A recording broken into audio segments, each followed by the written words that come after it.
Hello, hello. Hey, everyone. Welcome back. And welcome, Jordan. Thank you. By the way, you were not kidding. This is a remarkably good-looking group. I know. Yeah. I was bigging you guys up before you came in. And raise your hand if you're familiar with Jordan's work, maybe from the Rebel Wisdom days, or yes, we've got, as I suspected, a heavy, probably 80% perhaps. So yeah, I've been looking forward to this. So to give a bit of context, Jordan, and to anyone viewing on YouTube or Substack or elsewhere when we put this out.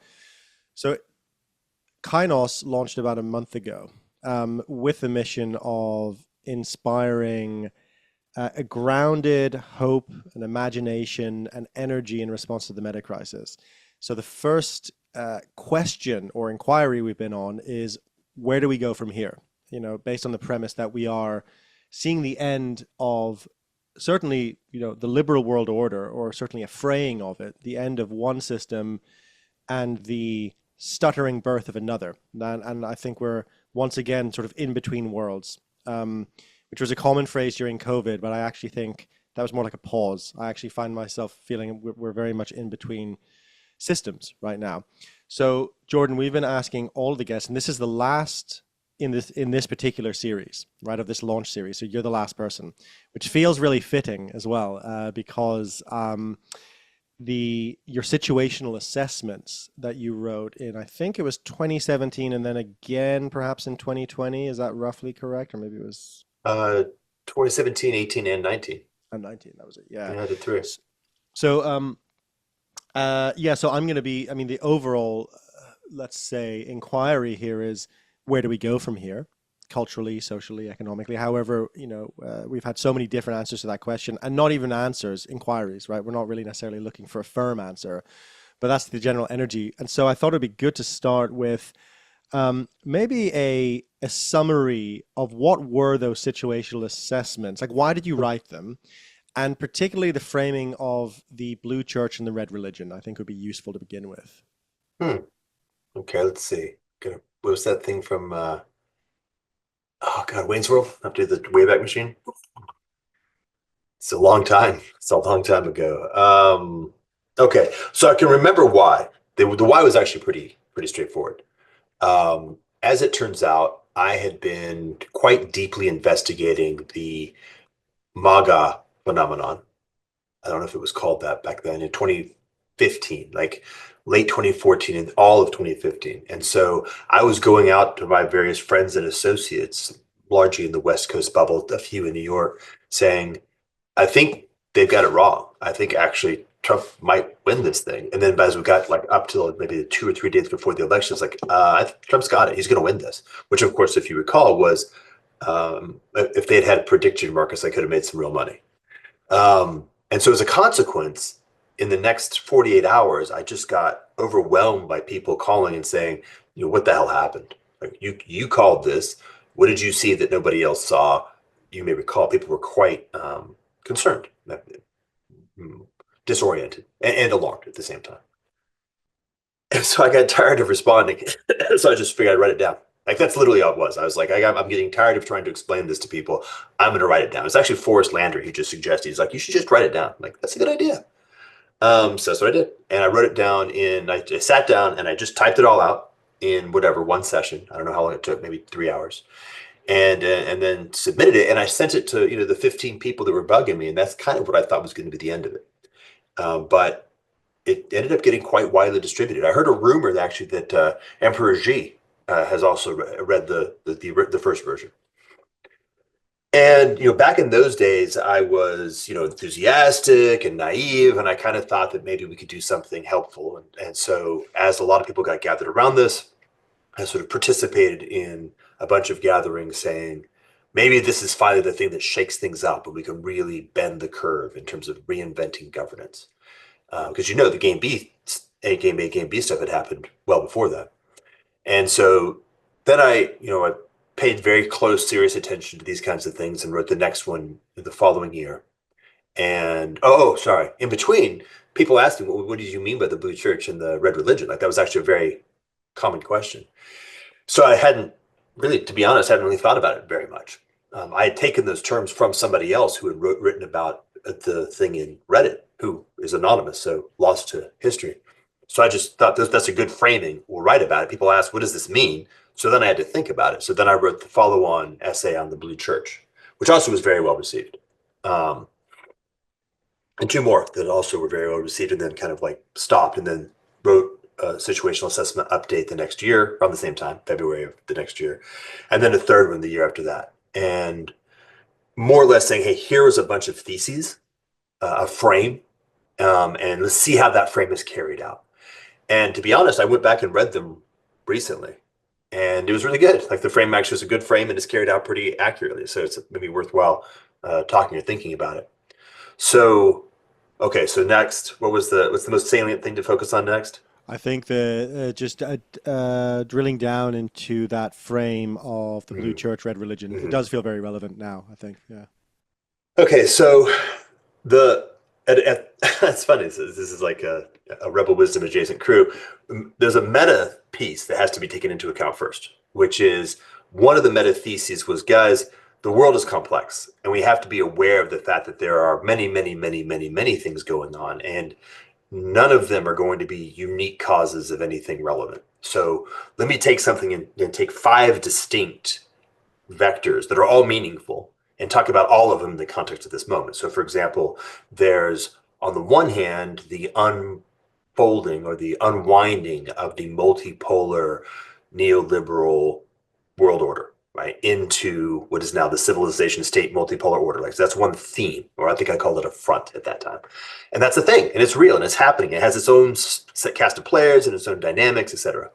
And then orthogonal to that is the conflict between the what I call the establishment and the insurgency, right? So that's a different kind of thing with, by the way, a different group of people. Now, some of those people are members of the other story, and so they overlap. And there's a lot of force elements that feed back on each other, but that you can take them as separate and then notice how they fit together. So the meta theme was, how do you think richly about the complexity of the reality we actually live in? Let's give an example of a couple of different orthogonal vectors, look at each one, and then notice how they fit together. The last theme was the theme of the culture war. And this is where the blue church and the red religion became the frame. And the basic idea there was to say, okay, there's there's again a bunch of things that are going on, but there's two that I want to sort of foreground. One is the fact that these things go through cycles, and there's a thing that occurs when a culture embodies a set of institutional structures to enable itself to function well in a given context. And there's a process of that. So I kind of went through and showed the model of how that roughly vaguely worked in what I called the Victorian synthesis. This is the period roughly in the 1850s to 1880s that governed that era of time. And then, by the way, collapsed in World War One. And then we entered into the interregnum, like the liminal period between World War One and 1945. And then we entered into the new generative period in 1945, which we we're living in I guess we're in the post collapse of that. So we're in the interregnum period after the end of that. So that's like, okay, this is a theory about how these kinds of things work. And we happen to be living in a conflict period where the one that is the dominant force, the blue church, is nearing the end of its life cycle. And the emergent structure that is presenting the highest likelihood of replacing it, which I suppose in fact has replaced it, is the red religion. Right? And so let's take a look at what those are, what happens, because these look like this, right? The blue church comes from the past, the red religion is in the process of emergence. So you have a conflict between what it looks like when that which is currently in control, largely of all the major structures and forces, but is increasingly obsolete and degenerate in its ways of operating. And then something which is highly connected with the emergent power structures, but is highly nascent, right? How does that look? And by the way, an overarching thesis of just putting some McLuhan stuff in there to reinforce the idea that you need to pay attention to media. The form of a medium matters a lot. And so that was sort of the meta thing that was coming down from the top. And then just kind of to recapitulate, the notion was that the blue church was a solution to the problem of how do you get 100, 200, 300 million people in an era of mass production, mass transportation, and in particular mass media, specifically television, to work together as a coherent entity. Right? That's sort of the problem of governance writ large is that problem. Now, sometimes the problem is how do you do it with 5th century Athens, right, where everybody's walking around and literacy is very low. And sometimes the problem is how you do it in the United States and then the world in 1970, right? Different, and the contexts matter. And so then I spent some time describing what had emerged in that context, the Blue Church. And this has to do with the fact that, for example, just taking the slice of media, which tends to be some of the most important because it's how people communicate. A broadcast system has a centralized structure. So it has the ability and necessity of having a very small number of speakers, which this is right now, but will transform out of it, which I like the performance art characteristic. So one person is speaking and everybody else is listening, and some people are nodding their heads and some are frowning. And that's the theme, right? That's the actual, the content of broadcast is that structure. You can put a lot of things across broadcast, the actual sort of thing that is shared, like you can watch Knight Rider or you can watch Remington Steele, but not at the same time because they're on different channels. But the fact that there is a asymmetry of communication, and then it goes from a single point to an arbitrary large audience, and the audience can't do any feedback, that's the thing that is continuously the message. And as it turns out, when you're trying to build a coherent structure with that kind of an environment, radio and then TV, one of the key elements that you have to build is you have to build a meritocracy, because if you want it to be functional, right, if you want it to be adaptive, you have to say, well, the ones who get to speak is going to be a very small amount. So I need to make sure they're, properly available to do so. Their speech is the most true and most valuable. And I have to build a structure that brings the most relevant things up properly. You have to have a sort of a sense-making architecture that identifies, think New York Times circa 1972. Has a lot of people who go out in the world, find relevant information, propagate it up through an architecture that selects the most true and most relevant, brings it up to the key element, and then disseminates out the tiny, tiny subset of reality that everybody is going to have to encounter. This is the problem and the opportunity of broadcast. And has nothing to do with the way the decentralized media works. Right? So that transition from a broadcast media to a decentralized media is really foundational. Like it's a deep, deep structural shift, as we all now have witnessed willy-nilly. And the kind of collective intelligence that organizes around and by means of broadcast, and I should mention, by the way, and television, which is a form of broadcast that has its own independent characteristics. There's a reason why we're very addled and we have a hard time telling what reality is. Television is fantasy, even down to the fact that it's not even really pictures, right? It's still images, refreshing periodically. Is very different than the kind of thing that happens in the context of this weirdly organic, rhizomatic, almost like fungal structure of the decentralized. Okay. And the kind of organizing capacity that has to evolve, right? These things always evolve. You can't come into a new environment and be right from day one. You come into it with your best ideas. Most of them don't work. Most of them are just copying from the old. Many of the theses are wrong, but some things survive and they get selected for. And so the insight of the proposition was the Blue Church was the result of a 2.5, 3 generation conflict between different variations of cultural subcultures inside the larger cultural structure. Blue won. They now dominate that infrastructure and have extinguished most of their adversaries, particularly the ones who are at the edge of red. Red, therefore, has had to do what the losers always do, is they had to go out into the margins and had to undergo the painful experience of having to learn how to survive and thrive in the marches at the edges. To the degree to which, however, they have innovated on a new platform, which platform is itself obviously ascendant, they will have the selective advantage in this ascendant platform. And there'll be a crossover point somewhere. The first eruption of that crossover point was 2016. And at some point, not too far after, based upon their relative declines and rise, you should expect to see a permanent lock-in of Team Red. At which point you would expect to see the collapse of the Blue Church and then a diaspora of blue who would then be forced to innovate their own capacity to operate in this new environment under selective pressures. So that was the gist. There's a lot more, but that's sort of the TLDR.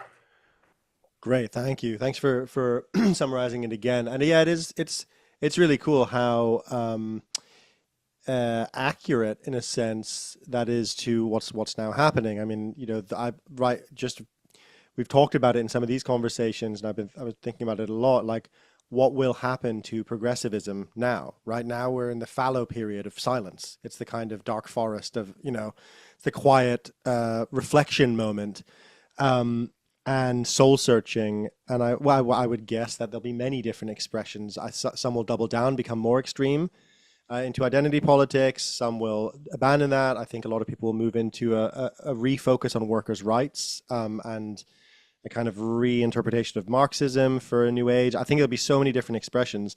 But before getting into that, just a kind of a housekeeping thing, we're going to go into Q&A and have at least sort of 30 minutes for Q&A, just to name that, because I think there'll be a lot of good questions today, as there's always good questions, but I think especially today. So I want to leave enough time for that. But so, Jordan, one of the things I really wanted to ask you today is, I am very curious, and I think a lot of people will be, and you mentioned this even in our first email exchange, about how your situational assessment of right now, this moment, has changed since your conversion to Christianity. Because you mentioned it's going to be different. Sure. And I'm like, okay, I'm very curious. How is it different? What does that what has that shifted in you as you look out into the world? Okay. So I think well, I was going to say one thing, but another one just also came up. So there's probably a third kind of waiting in the wings, but let's do the first one first. My sense of what reality is, like how reality works, has obviously changed quite meaningfully. The first, all those situational assessments happened in some variation of, like, I don't know, what's that guy's name in England who kind of the snooty atheist guy? Dawkins. Yeah, Dawkins. Like Dawkins would be able to read the situational assessment, kind of nod his head and say that is a reality-based articulation. And it is reality-based, but it doesn't include the whole of reality. And so now that I actually recognize that reality includes a much larger set of things than just things like psychology and energy, obviously have a very different sense of maybe what's happening and the best way to make sense of it.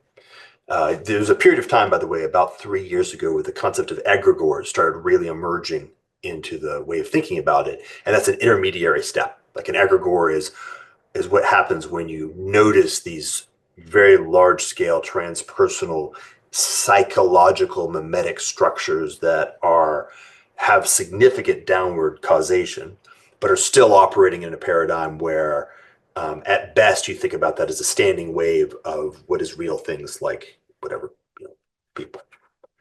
Post conversion, I'm like, no, those are principalities. Those are actually spiritual forces, and the spiritual forces are more real than the mechanical forces that we would talk about otherwise. I haven't done a reification, so I don't know how much, if any, of the original story would have been lost. And I don't think actually any would have been lost, but there's definitely a better way of thinking about it and a whole bunch of different possibilities. And by the way, a better way of responding that shows up in this new understanding of reality. Um, the second one is, this has shown up recently. I had a conversation with Pajot. I don't know how long ago, like maybe 3 months ago, maybe longer. I can't remember. And I think it was called "The End of Strategy" was the name of the video. And the reason for that is because I argue, or argued, and continue to argue, that we are in fact post strategy. And I mean this in two ways. One, strategy requires a certain capacity to perceive the operating environment and to be able to engage in some form of planning horizon where your endeavor to model and predict is able to actually deliver reliable differential results. Imagine if you played chess and the pieces randomly appeared and disappeared and morphed into shapes that you've never seen before. You couldn't play chess, right? If the board started modulating and everything was moving around chaotically, you couldn't play chess.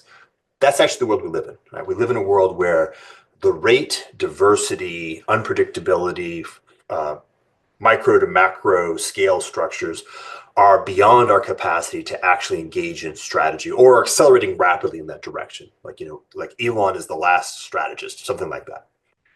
Um, but then secondarily, the other piece of it is there's a more fundamental way of navigating reality, which has to do with being in communion with an infinite intelligence and being ordered by that. So we're post strategy, and we are now in something like communion, or you could also call it surrender. You could call it wu wei. Like there's a lot of different ways of thinking about it, but those are also of the same characteristic.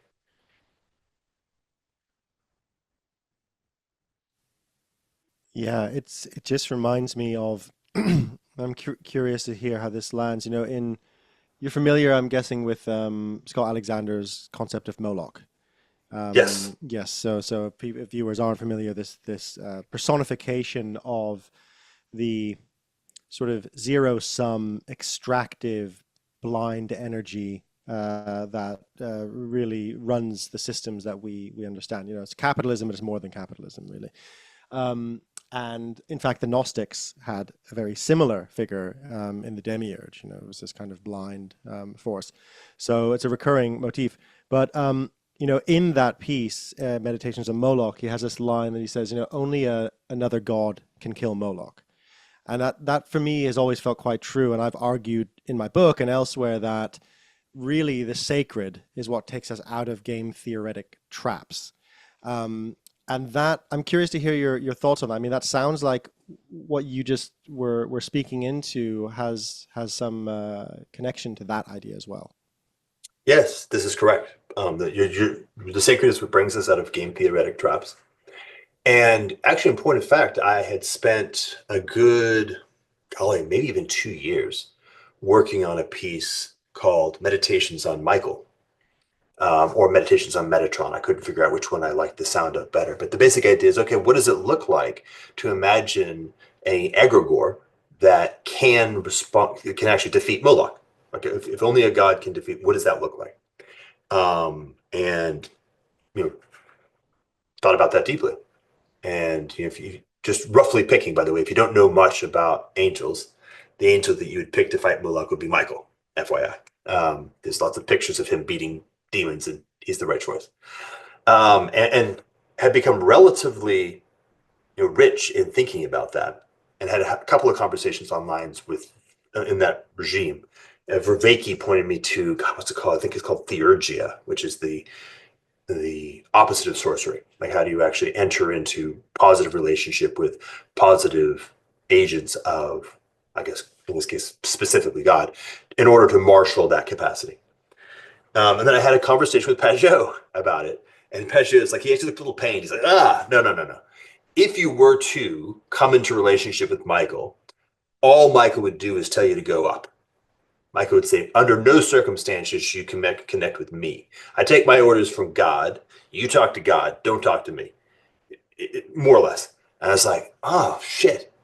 Okay, that's probably true now that I think about it. So now I got to think about God for the first time. God, if for me to continue the process of figuring out how do we actually overcome Moloch, if Michael's off the table, because Michael, you talk to Michael, Michael's like, I'm not on the table, dude. You got to talk to the boss. Now I got to think about the boss. And so whatever, 2 months later, I'm going to church regularly and eventually I'm a Christian. So Pesha was correct. And Michael apparently was correct too. But you're right. Like that thing, the sacred, it is the thing that is utterly responsive to game theory. In the sacred, game theory has no relevance at all. And one of the reasons for that is because the sacred is also the space of what we would call wholeness. Like, how does one become a whole? My cells do not engage in Moloch game theory with each other because my cells are part of a whole body. There is a thing that you would call the spirit and the soul of Jordan that is the in more than the sum of the parts of my body that brings that multiplicity of pieces of me into a wholeness. And in the context of that wholeness and that sacredness of my soul, they no longer have the Moloch problem. It doesn't emerge at all.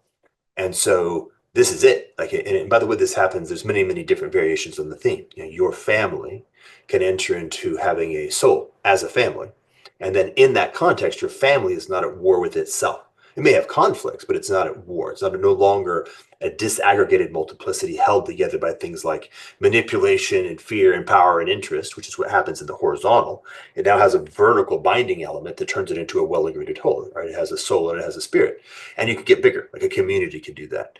And this fact is actually very well known in history. You know, if you go and read the Greeks, they would talk about the politeia of the polis, which is to be distinguished from the politics.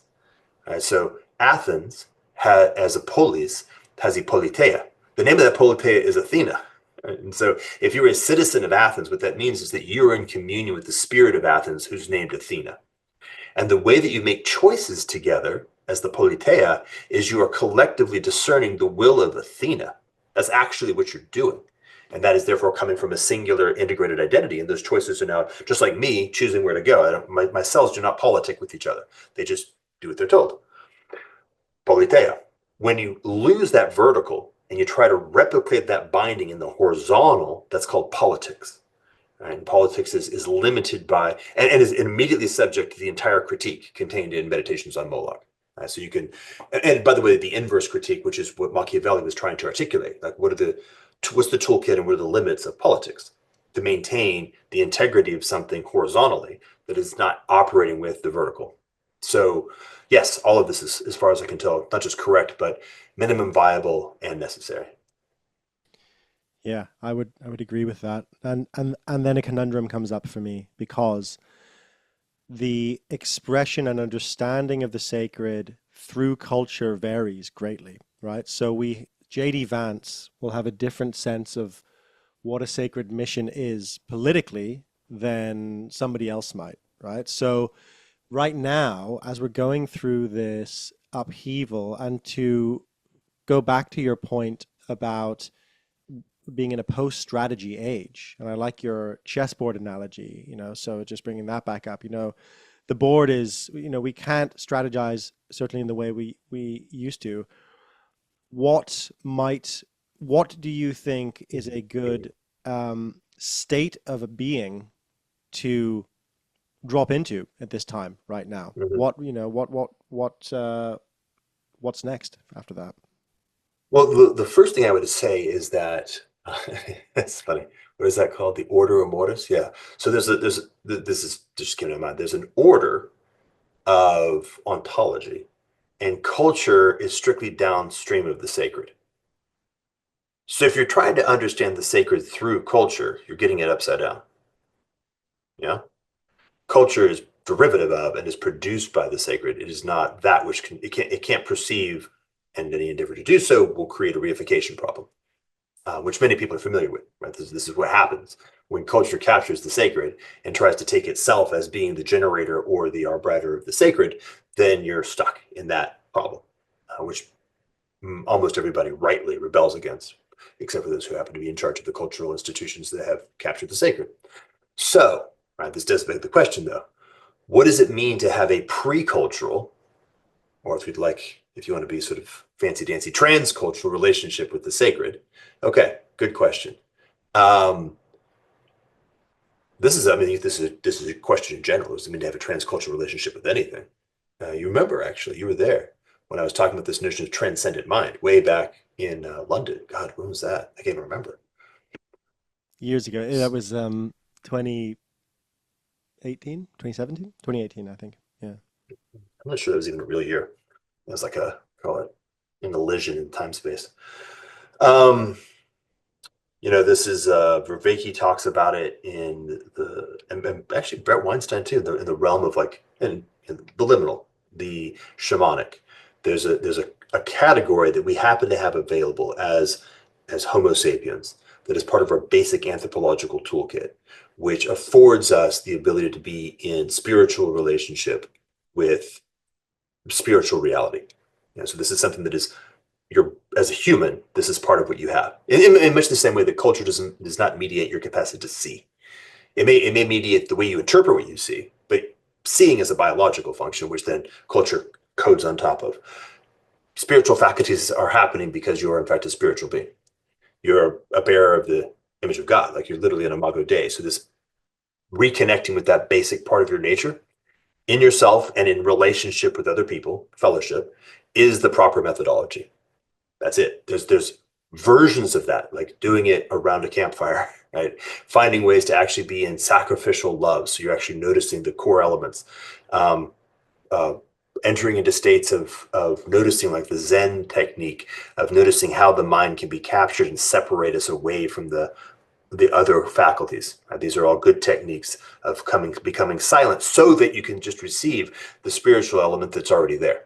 Right? These are all elements of the toolkit, but every I guess it's kind of sad, but every indigenous tradition knows the answer to that question. What's interesting is that in the investigations that I was doing along that line, probably, yeah, again, maybe 5 or 6 years ago, was that we're actually hardwired to return back to the sacred because periodically culture doesn't work.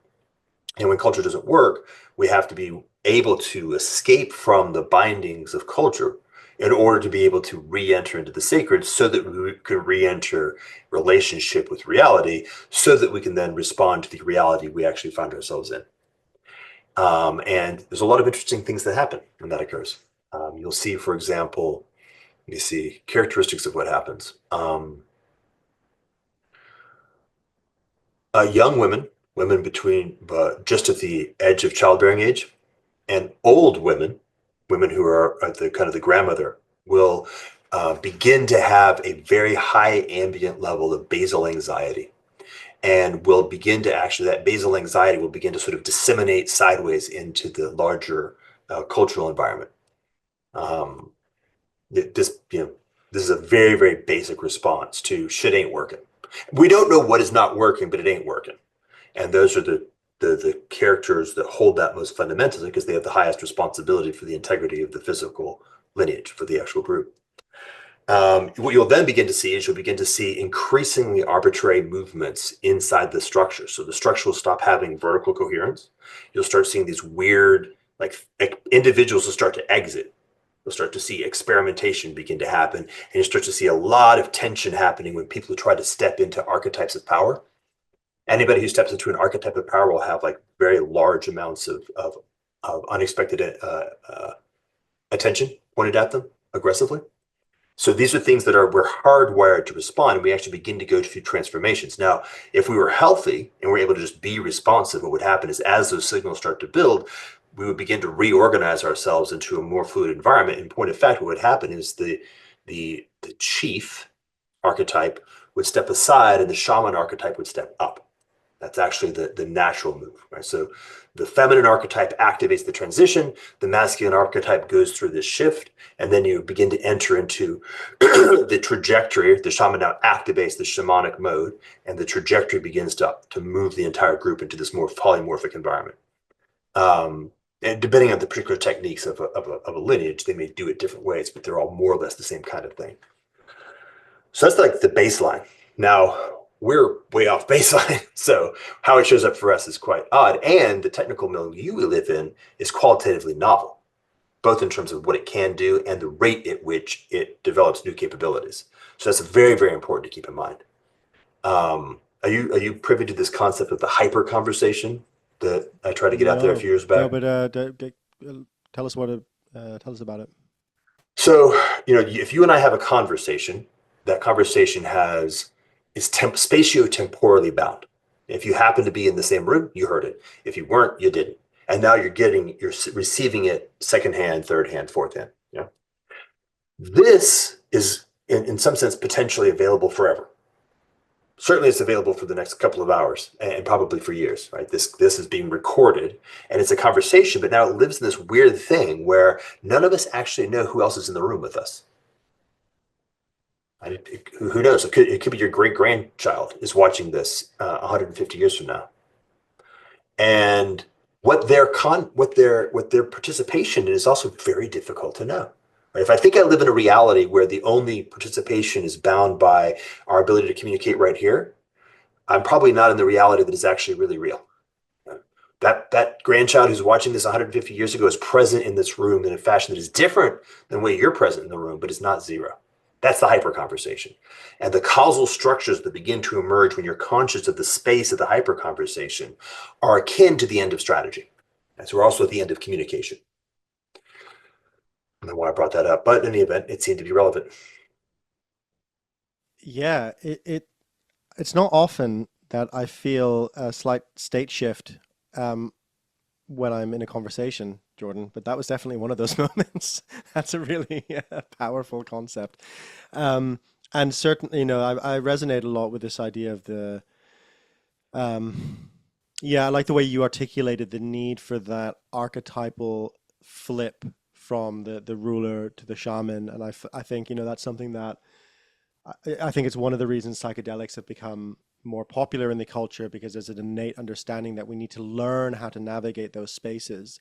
And that actually, and this is an argument I've made a lot, is that the skills that help us navigate altered states are the skills we need to exact, as John Vervaeke would put it, and apply into new domains. Because now it's all a strange psychedelic state in many ways, right? It's the chessboard is melting and twisting and morphing into something else. Um, so there's another concept, and this is the last thing I'm going to ask you about. Then I'm going to open to questions. So guys, if you have questions ready, please just be prepared, be present. There's a concept that when I was looking back over the situational assessments and conversations we've had in the past and conversations we hosted on Rebel Wisdom, the concept of sovereignty was quite an important one. The sense of being able to stay connected to ourselves in all the maelstrom, in all that craziness, in all the madness, really. Now, I'm especially curious how your concept or your understanding of sovereignty has changed now post conversion, because it feels to me that that may be one of the biggest differences. My sense of sovereignty is me, somewhat isolated, or me as connected to the divine or connected to nature, or however you might want to frame it. Interestingly enough, as I think about it, it has not changed structurally. But I'll explain. It has changed profoundly, but I'll explain that in a minute. So, what I mean by structurally is, um, yeah, I would use, for example, a banal example of, say, writing a surfboard. You're sovereign in a context. Your capacity to respond to what is actually happening in a way that enables you to continue to be present and respond to what is happening. Right? That double loop is sovereignty. And the more what is happening that is inside the sphere of your capacity to respond to that fashion, the more sovereign you are. And so, as you are a very, very small child, your scope of sovereignty is quite limited. And hopefully, as you mature, right, the word maturity is critical here. As you mature, the depth and scope of your sovereignty increases. Right? So, you can have a very hard conversation that needs to be had and not lose your ability to continue to be present and respond to what's happening. Right? But when you're a teenager, you might either have to avoid it or shatter, something like that. Yeah. So what you notice is when you think about this, there's it's sort of it's fractal. Like there's no obvious absolute center point. My ability to be in a relationship with the parts of myself and hold each individual part of myself as having its own reality, both psychologically and even literally physically, and then being able to integrate that into a whole. But then I know that I am part of a relationship with my wife, for example, and that's not independent individuals. It's something where the relationship is more real in who even I am, and our relationship has a quality of sovereignty that is critical. And if my relationship sovereignty begins to break down, then my own sovereignty is also going to break down. So this fractal layering from the microcosmic to the macrocosmic is structurally true until you have the logos, right? Until you have the second person of the Trinity who actually provides you the ability to connect all the way down and all the way up with perfect sovereignty, you don't have the stability. And so what happens post conversion is the ability to say, oh, I am in relationship with the principle of sovereignty in reality. And the principle of sovereignty in reality loves and cares for me with infinitesimal precision and infinite capacity, and is continually inviting me into that dance of relationship, which affords me a greater and greater degree of sovereignty, which our friends, the Ortho Bros, I think the word they would use to describe that is oh gosh, what is it? Theo. Oh well, sorry, Arthur Bros. I lost it. I guess because it's not mine to say. But becoming more like God. Right? So to grow in your sovereignty is to become more like God, which is to become more capable of responding to what's happening while maintaining full presence. And the relationship with God, that is what happens in turning to the way of Christ, is to be supported by that sovereign towards becoming more like. So it actually, the dovetailing is quite nice. It is part of the pieces that fit together that make the concept fit quite well. Sorry, one last piece, but I do really want to reinforce the degree to which this is exactly the antithesis of the notion of the independent island. It perfectly the inversion of that. Yeah, I mean, just the word responsibility, the ability to respond comes up, and you can't be responsible as an island by yourself. What are you responsible for, right? You're just kind of floating. Yeah. Um, yeah, I like that. That's nice. Now that the red religion, or let's say the Trump insurgency, to the degree that those two things are the same thing, has sort of won, right, for now, and Musk's in the White House, doing Doge, and basically it seems that there's a new techno feudal reality supported by politics. Um, what is your sense of the way that is moving right now? I'm curious about. I've seen a shift. I felt a shift, even people in on the center right in the States, feeling like, okay, hang on, this is a bit too far. The rebellion has gone too far. Now, do you think that's the case? I mean, what are you tracking right now, just in real time? Well, okay, so first, the red religion and the Trump insurgency are not the same thing. So the language of the Rebel Alliance is a pretty good one, right? So the Rebel Alliance is this large group that have a variety of different agents, Musk being one, but like Thiel is and Musk are not the same person, and they're not necessarily perfectly aligned. And certainly Thiel and Musk are not perfectly aligned with Trump. Trump has a center of power that has a lot of verticality. There's a lot of people who are just downstream of him, but there are also larger players who are adjacent to there as well. And frankly, RFK is an agent that has his own reality in that field. Even Tulsi has like her sphere. So there's a collection.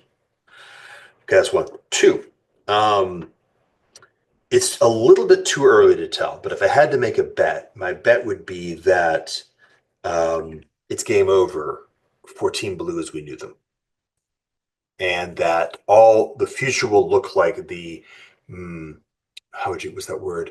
The gradientization inside what is currently red. And so the thing that we would call progressivism will reawaken because it's a fundamental aspect of characteristics like openness and human personality types. And basically, so here's what I expect to see. This is my model. Um, this is like situational assessment 2025 for whatever 7 minutes, which is almost exactly what it's worth. You have two big elements that are happening. One is after 2020, the red religion determined that it was in fact not politics, it was war. All right. So there was nothing like politics going on. And the only valid move was to be on a war footing. So Team Blue, this is the red religion's perspective. Team Blue knew that it was a war and was waging war, mostly fifth generation war. Team Red, for the most part, still thought it was engaging in politics. After 2020, the remnants of Team Red that continued to be on the field said, "Oh, this is war, and if you're not willing to wage war, then you're not invited to be inside the team." Okay, so the Team Red is engaging in war, and when you engage in war, you destroy your enemy utterly.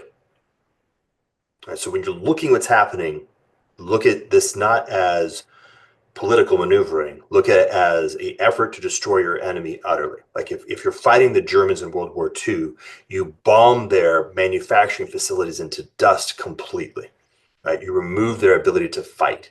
You utterly destroy their capacity to engage in perception or to engage in agency. That's what war looks like. That's what they're doing. So Team Red looks at this and said, we have an adversary who's been engaging us in war. Their only chance to survive is to fight them in war. We're engaging in war, which then means a complete commitment to that.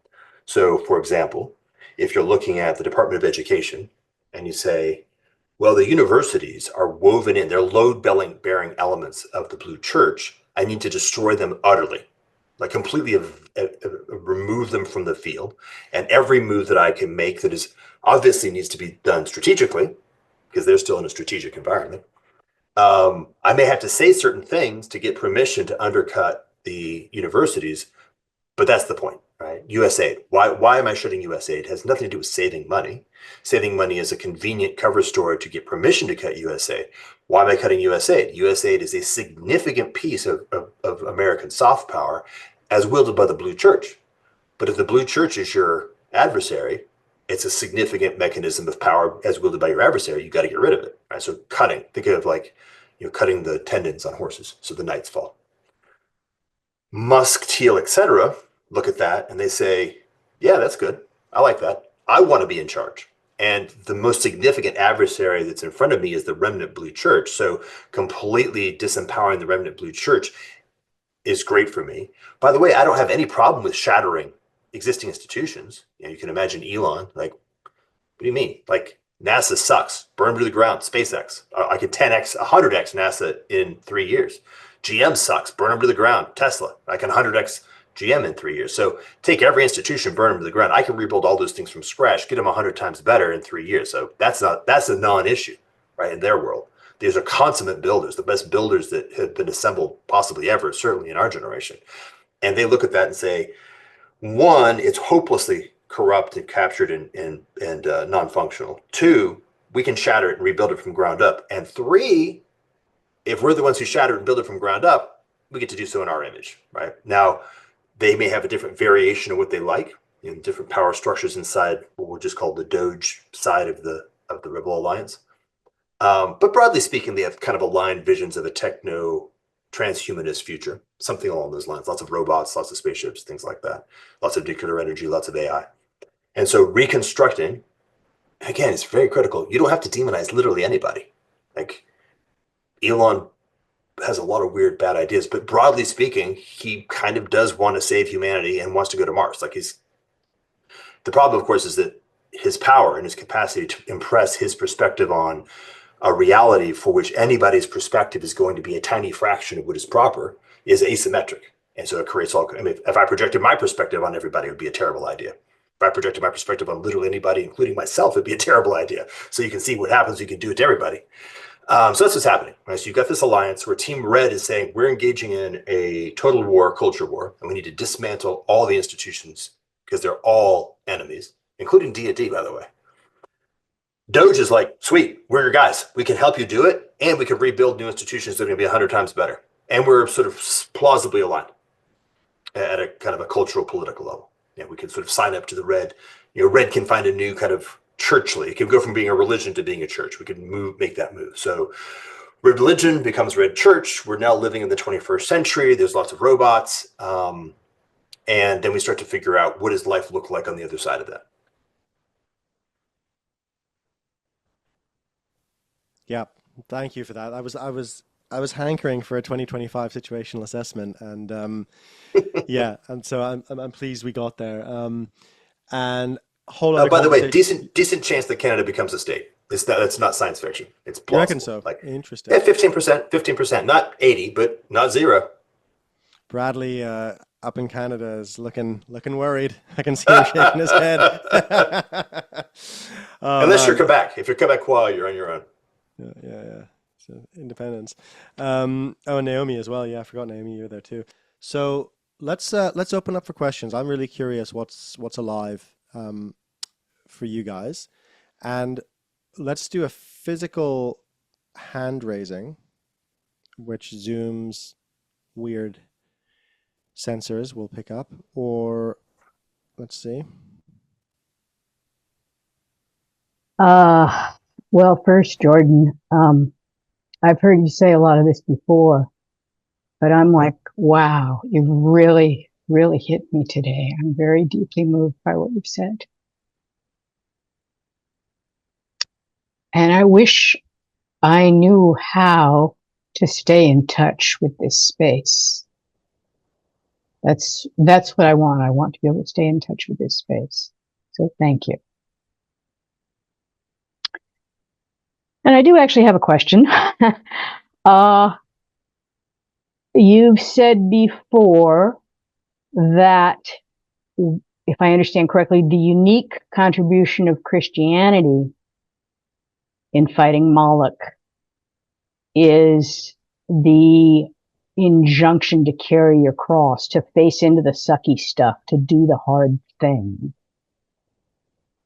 Did I get that right? And how does that look? As I've been watching what happens, I think I've been trying to figure out how it looks. I think maybe, for example, some of the people who have refused to do things in the new order at risk of losing their jobs, I've been thinking, oh, they're carrying their cross.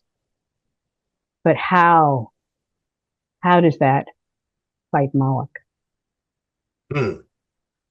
Okay, let's see. So, well, I mean, the unique contribution of Christianity is Christ, and the possibility and the invitation to be able to follow him. The invitation, follow me, I am the way. And so we think about how did he take up his cross? And we try to imagine what does that look and feel like? And there's a lot of subtle. The reason why I had to frame it that way is because the moment that you imagine that you have the vision and capacity to select and choose what is your cross and take it up, you are already in the hands of the adversary. It can be all too easy. That's actually an egoic projection. The phrase "to be a martyr" is a negative in our culture for the fact that far too many people have chosen. Even we don't even know what it means, right? Hands raised if you know what the word martyr means in its actual meaning in Greek. And it does not mean somebody who dies for the cause. It does not mean somebody who suffers mightily. It means a witness. To be a martyr is to have seen God, and to have seen God so clearly that you're choosing to make your choices on the basis of the divine. And what happens to you in the mundane is of secondary importance. Right? So the proto-martyr, Stephen, famously is just preaching the gospel in a way that's really pissing off the locals, and they just start stoning him to death. But his eyes are so locked on his vision of the divine that he's still preaching while he's being stoned to death. So he's called the martyr, but he's a witness. So it's a very different idea, right? And if you try to choose your own suffering, if you say, no, the right thing to do is to kind of like, I know what I'll do is I'll kind of get a nice beard and I'll wear robes and I'll wear like Birkenstocks and I'll be nice to people. And if somebody hits me, I won't hit them back. Like, no, that's not how it works. What works is you notice that your cross is something that is yours to bear, but you're not going to be able to know what that is. So you have to be available to suffer the suffering that is, and weirdly enough, like the portion of it that God has given to you for the world. And not for any ideology, not for any purpose that you can figure. This is post-strategic or trans-strategic, if we want to think about it. But the model is this. The model is there's a bigger story.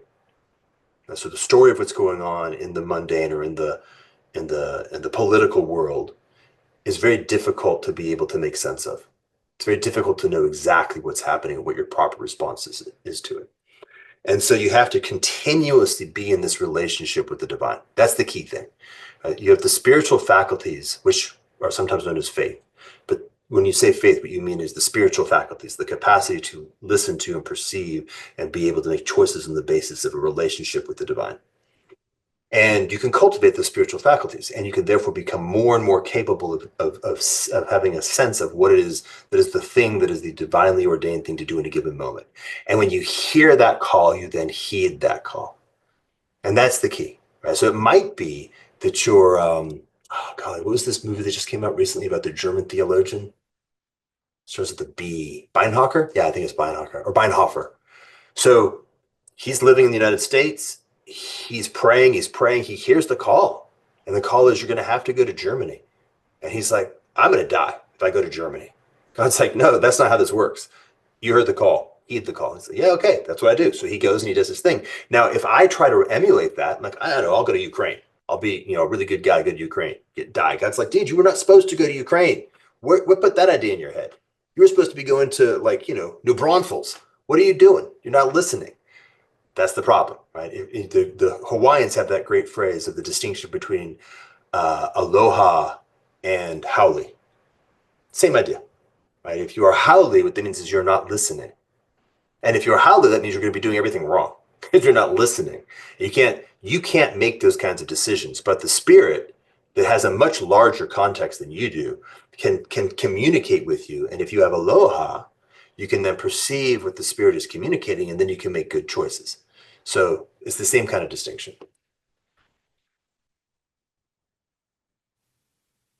Beautiful. Thank you, Terry, for that lovely question. And thanks, Jordan. Let's get another question. And who would like to go next? Angie.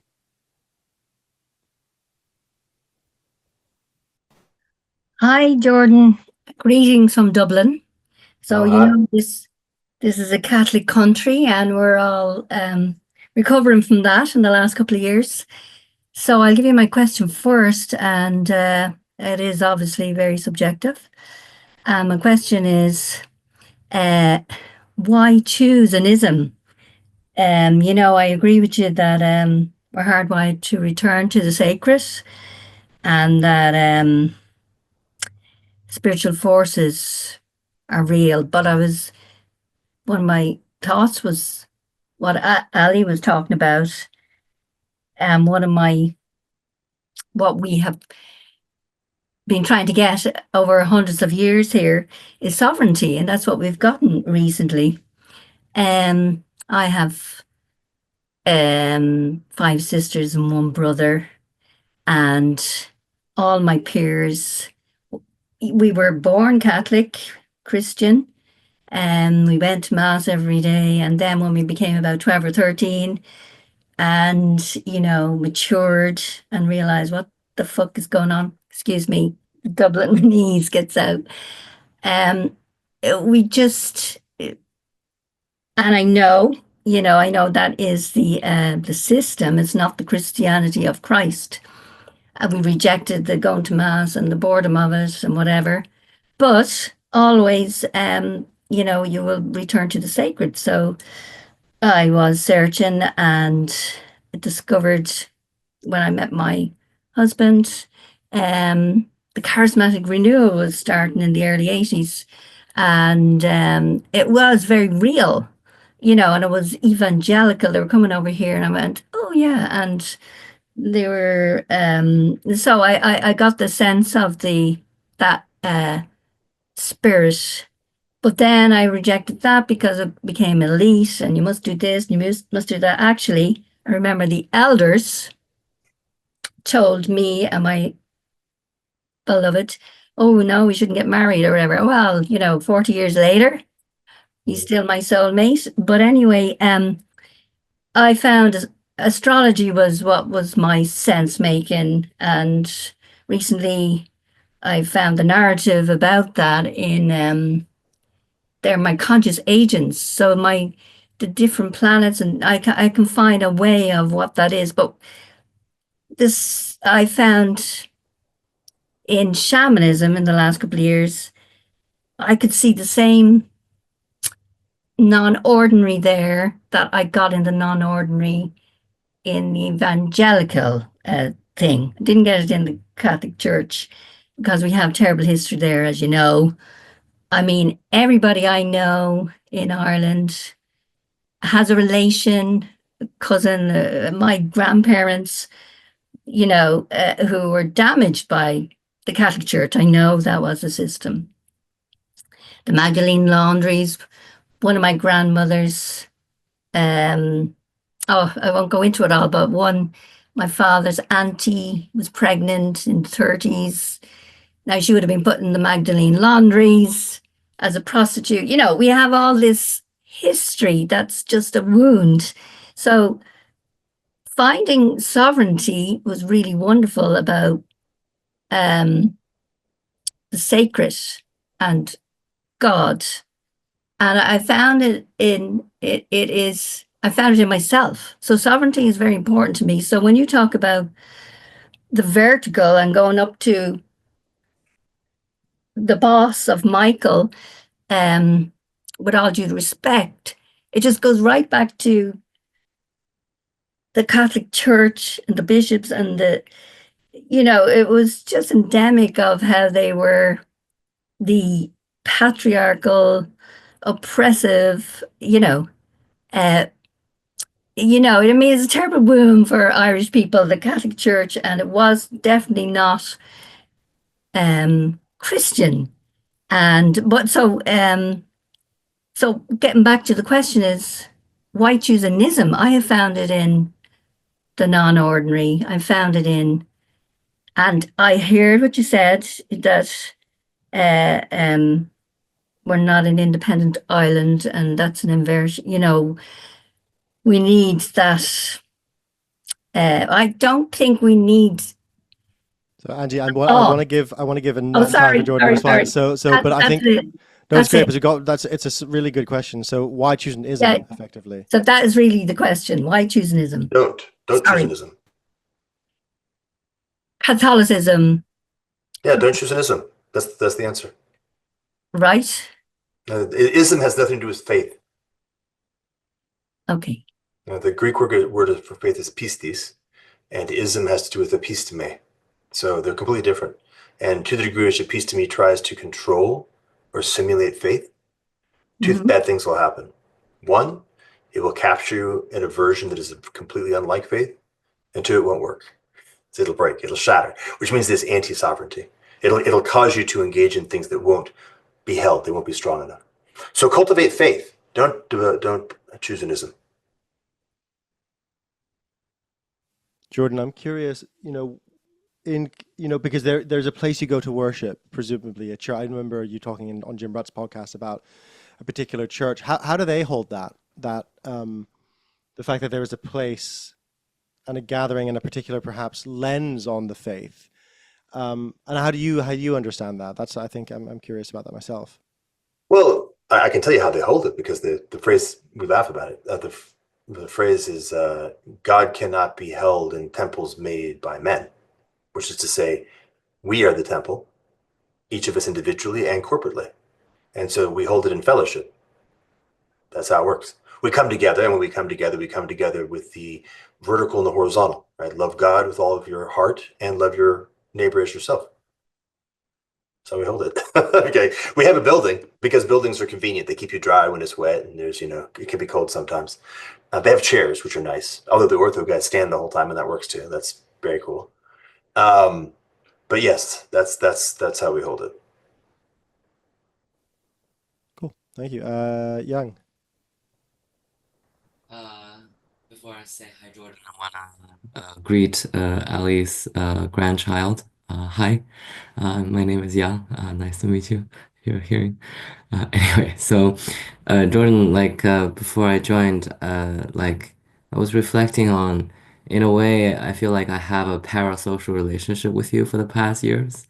Um, and so it's just kind of funny, that a lot of your ideas, your views have just been a really important part of my life. And it's almost kind of weird to kind of meet you in person. Um, and I must acknowledge that like a lot of the things you shared today, I'd love to ask a question about it, but I just it kind of went over my head a bit. I felt like I probably need a re-listen or maybe three times to really have a question there. So I just thought I would ask something really simple, which is so back in 2019, probably the piece that definitely unique was making sense of QAnon. Because you're probably the only person who had that sort of take on the phenomenon. Um, yeah, like so I'm really curious to know sort of how you make sense of it now. Yeah, given its evolution back after 2020 and also your sort of conversion, if that has relevance on it. That's interesting. I'll have to think about that last one in real time. So again, I actually think that was really useful. I think that was actually a good piece. When I go back and take a look at it, I was like, wow, I was hitting on something that was, as you say, very unique in the moment. So much so that it got censored, right? They couldn't even tell that it was not the kind of thing that should be censored. Um, And I think it was correct, like to the degree to which obviously reality is vast, so nothing is even a small fraction of the truth, but it wasn't. It was mostly useful. Um, and you can measure that by the degree to which, as you've watched in the past 6 years, the narrative of how do you know that something's a conspiracy theory? And the answer is because it hasn't come true yet. Something like that, like the idea that all conspiracy theories will come true, will be revealed as having been true a month from now. That's the secondary wave of this thing, right? So there was this pent up stored energy of what the hell's been happening in reality for the past 80 years. Wow, it looks like a lot of it has been falsified, which is the case, right? There's just because for example, in the context of TV, a key thing that happens in the world of TV is that the distinction between what is made up and what is real is not as relevant as what holds attention in a compelling narrative. So what, of course, that does is it creates arbitrage for compelling narratives that aren't real and for real things to be suppressed. Right? So that arbitrage is, and it's all arbitrage is tapped into. And so we're living in a world where there was a mechanism and an incentive to produce a gap between what is real and what is common knowledge. But as you move into the digital has a completely different relationship with that. And the digital, everybody can search everything. Anything that actually grabs onto something that is real can communicate that back up. There's also a tremendous capacity for falsification. But the net is that there's like this constant evolutionary process where the more real gets upregulated and the less real gets pushed back. We've seen this. You could think about like what's happened with a lot of the COVID narrative over the past 5 or 6 years. Like we've seen more and more and more what was, just as people continue to work on it, more things like, okay, this seems like probably the right, what was it, lab leak. It seems increasingly likely to have been the proper perspective, and the alternative counter perspectives have sort of been selected against.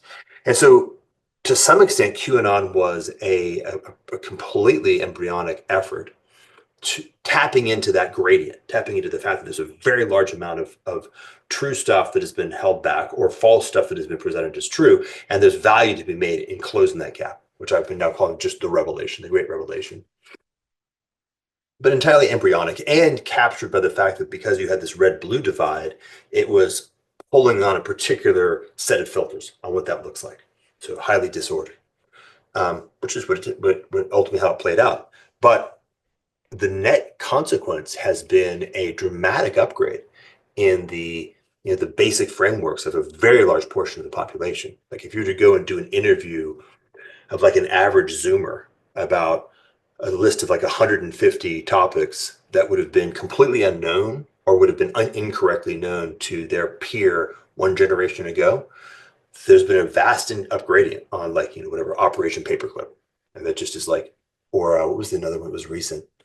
Can't remember what it was, but we were getting to the point where there were terms that would have been completely only a small number of conspiracy theorists would even have heard of 10 years ago that were just become part of common language. Like deep state. Yeah, like deep state. Exactly. Deep state was absurd. Nobody even heard about it. Now it's just like, like stop sign, right? It's just like a part of structure. Not everybody has any idea exactly what the term is supposed to mean, but it's not mysterious that that's a part of the load-bearing elements of how we operate. So that's what happened. Have we gotten better? This is the real question. Are we better than the sort of rhizomatic neo-schizophrenic characteristic of QAnon? And I think the answer is yes. I don't like the pace. I'd like us to get much better, much faster, but there's more. What is this? Pat Ryan has a word for it. I can't remember. Basically, there's a higher capacity to not buy into psyops, to pay more attention to what's going on, to check different things. Definitely nowhere near where it needs to be, but I'd say the ambient level of a decentralized epistemology is maybe 3 times higher than it was 5 years ago. Which reminds me of that. There's a anthropologist called Michael Harner. I've told this story a couple of times, so people might be familiar with it. But he has a book where he went and worked with shamans in Peru. I believe it was Peru in the 70s, before people really knew what ayahuasca was and before it was a whole thing. And he had this really shocking experience where these two vast, in one of his visions, these two giant dragon entities have appeared in front of him and told him, like, bow down to us, we're the gods of reality. you know, and he was just completely terrified. And then the next day he asked the shaman, it was something like, he's like, oh, I had these visions of these two dragons. He's like, oh, wait a minute, it was one like this color and one's this color. He's like, yeah. He's like, oh, okay. Did they say the gods of the universe? I was like, yeah. He's like, nah, don't worry about that. They're full of shit. Not the gods of the universe. It's sort of like, it's a psyop, basically. It's entities, you know, trying to get him to. Well, this double clicks on the previous question. I wanted to bring this up, which is once you recognize that the spiritual is real, then what you do is you start talking to cultures for whom that's been an obvious truth for 10,000 years. And what they say is, you white guys are nuts. What are you doing? What are you doing going into the world of the spirit and encountering dragons and not already knowing who they are and how to deal with them? Are you out of your mind? Like literally, we would have extinguished you. In our culture, we would have killed you in childhood because what you're doing is dangerous to our entire lineage. Like you're out of control, off the charts. So, right? So an orderly relationship with the spiritual is not even vaguely trivial. And so we should be careful. That's maybe a very, very good way of pointing it. But a phrase that I've begun using is much, much better an honest pagan than a dishonest Christian. Right? Because an honest pagan will ultimately find their way to the truth. But if you've already chosen to identify as a Christian, but you're dishonest in your heart, that's a tough place to be. Interesting. Very interesting.